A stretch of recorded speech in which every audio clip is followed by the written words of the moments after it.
Hi, this is Taxis Chronicles and I'm your host Simon Rushton. Today we have a lovely lady in the car. If you notice, I said double lovely, or I could say triple. She's a model.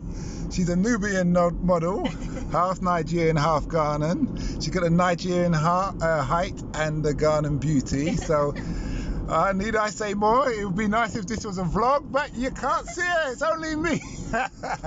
No, but on a serious note, she's a model and she's also economic. So I do like investment banking. She's an investment banking and compliance. Well, specialist. So we're gonna have we've got a long journey, but as usual, we're trying to keep it short and sweet on this conversation. And over to you, Efra. Okay. So, how did you get into the modelling industry? So I got scouted. I've actually done it twice. So I got scouted the first time when I was 18. I'd just come back to the UK for uni and I got scouted. So I did that for the first year of uni. But this time around, I got scouted on my lunch break.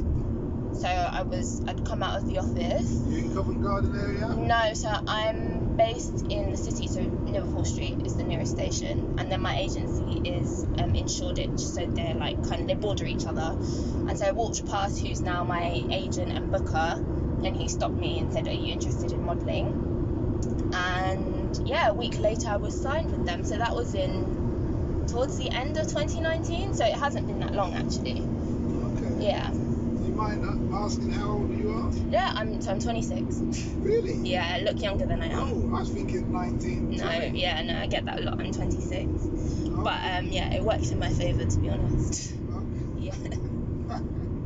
Yeah, well, saying black don't crack. So exactly. You're gonna be in this business. You'll be the next Naomi. Hopefully, fingers crossed, God willing. Yeah. Okay. So what shows have you done? Catwalks? What have you done? I have done Fashion Week. I've done Fashion Week presentations. When I did modelling the first time around as well, I did Fashion Week as well. I did runway.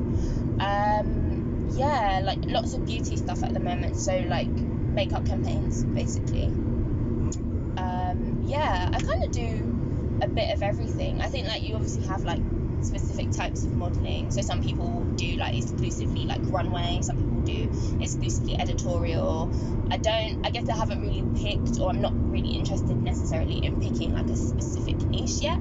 So at the moment I'm looking at beauty stuff, but I'm not kind of closed off to doing runway, for example.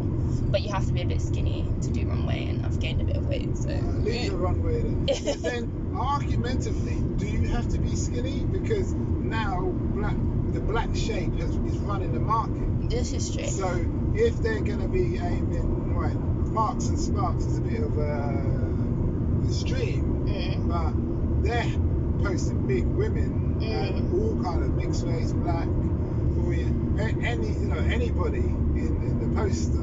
Yeah. In their adverts, I should say. Yeah. So exactly. So for print, so when you're in a magazine or on a billboard, for print stuff, that's a lot more diverse. But for runway, especially for the kind of higher fashion brands, they have what's called sample size. So they'll make their clothes quite small.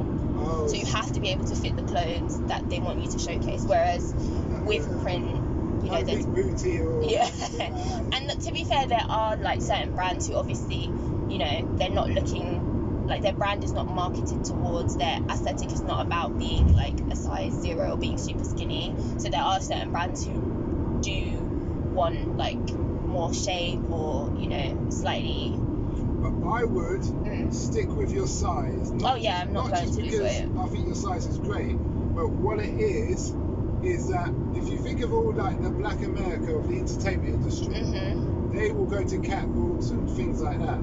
So if you're on that catwalk, they can see you as them. Yeah, so they can see that clothes being it's representation. Modeled, and they say, I have that. Rather, if they see a skinny, typical white lady, some version, and they think, I'm not interested. It looks nice, but it's just hanging off her. Yeah. And that kind of thing. Yeah.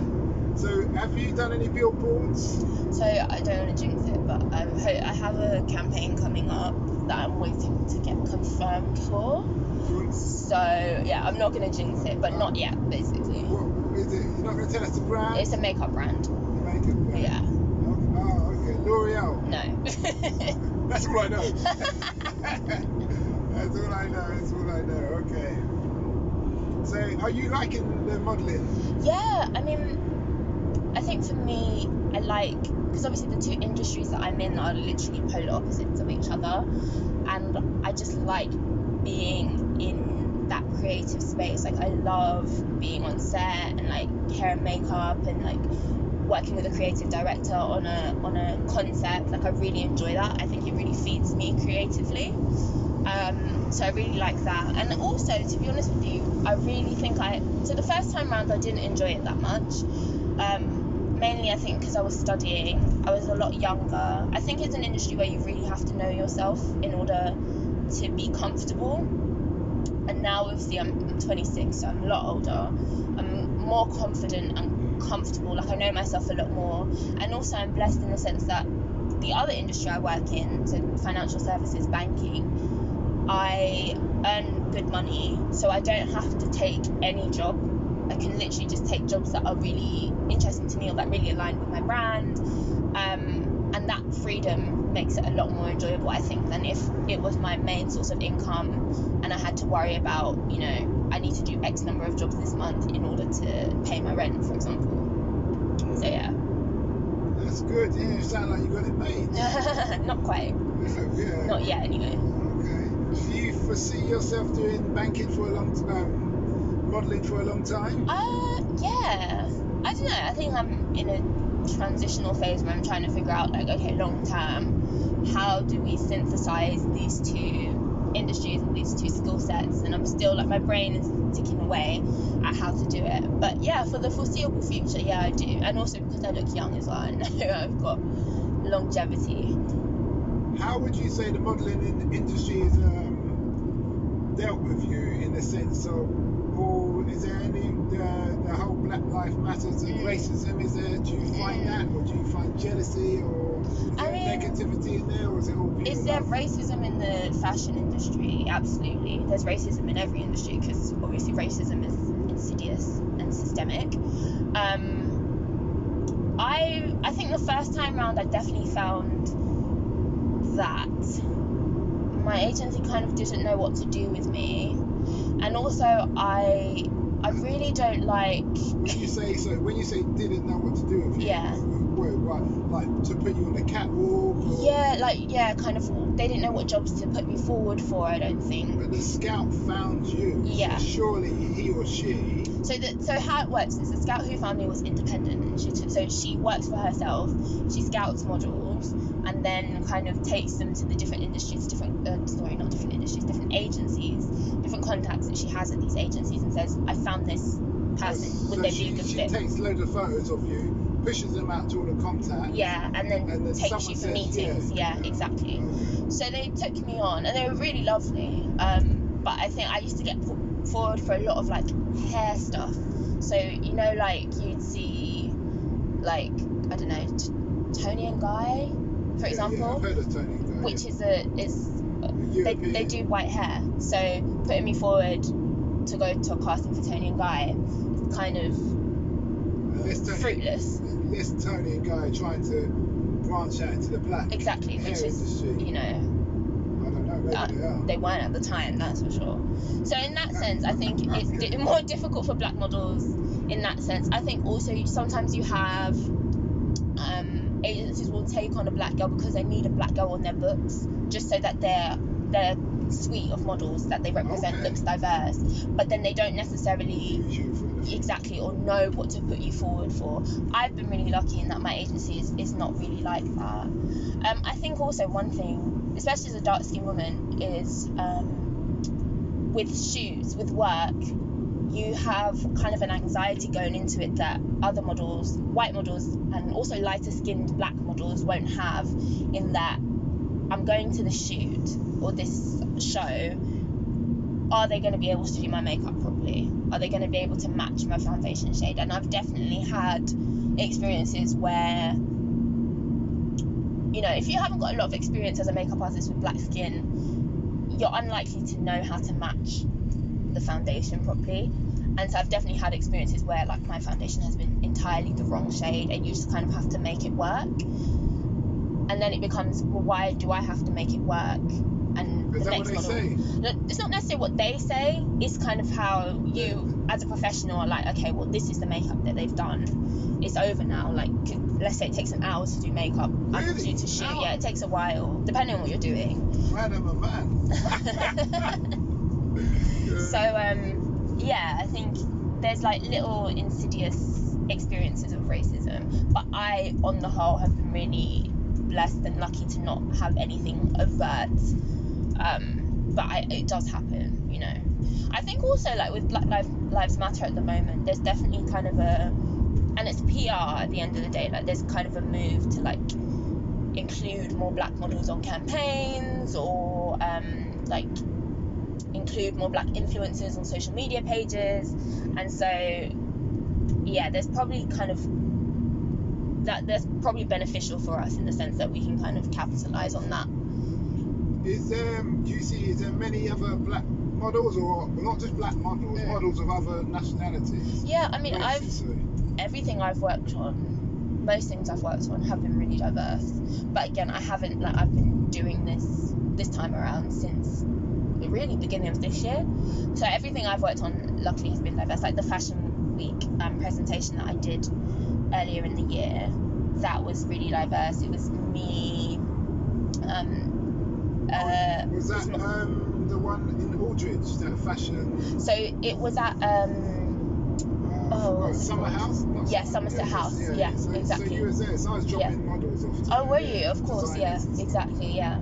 So it was there, and that was a really diverse like bunch. It was me, an Asian girl, mixed girl. Were all these other girls tall as well? Yeah, but I think I was the tallest. Yes. Yeah. What height are you? 5'9"? So I'm 5'11" actually. Yeah. Okay. Yeah. You hear that, guys? Yeah. Sorry, I must behave. Okay. Yeah. So yeah. Okay. So tell us a bit about this. Before we finish on that note, how if you were speaking to a young girl, how would you encourage her, or what would your advice be to her, I should say, for getting into the modelling industry? I feel like I'm not best, like, for getting into the industry. I know there are a lot of girls who, you know, growing up, they've been like, I want to be a model, so they've off their own back have, you know, looked for a photographer to kind of start building a portfolio for them to then send in or show to agents, which is the traditional route. You know, you build a book, so you have a portfolio of images that you can then take into an agency if they'll agree to a meeting with you. But my experience has been different, obviously, because I got scouted. I kind of fell into it rather than kind of wanting it and going after it, if that makes sense. But in terms of like being in the industry, I'd just say it's really, really, really important to know yourself. You just have to know, you have to just know who you are, what you will and won't do. So if, for example, you are not comfortable doing nudity, or you're not comfortable doing lingerie, then you just have to kind of set your boundaries, basically. And I think knowing yourself as well, in the sense that modeling is a funny thing, because you're basically, you know, I don't know if you know, like Erykah Badu said, I'm an artist, so I'm sensitive about my shit. And that's the case for everyone who does like any kind of art, but modeling is weird in the sense that you are your art, so you're extra sensitive about it. So if you are on a shoot and you're not confident in yourself, and you don't know yourself, and you don't have that awareness of your intrinsic value, and someone's critiquing the way you look in a certain picture or a certain pose that you did, if you don't have those things, that's really going to tear you down, because, you know, they're commenting and critiquing you. So it's really, really important to have an intrinsic confidence in yourself first. Otherwise, it will just tear you down. Yeah. I understand that. That's good advice. Great advice. But thanks for that interview. That's all right. And for you listeners out there, I hope you liked it. Feel free to share, like and subscribe. Don't forget our other podcast called Africa Investing Stories. It's on Spotify and YouTube. We post twice a week, one with a solo podcast, another with an investors podcast. And stay safe and be happy.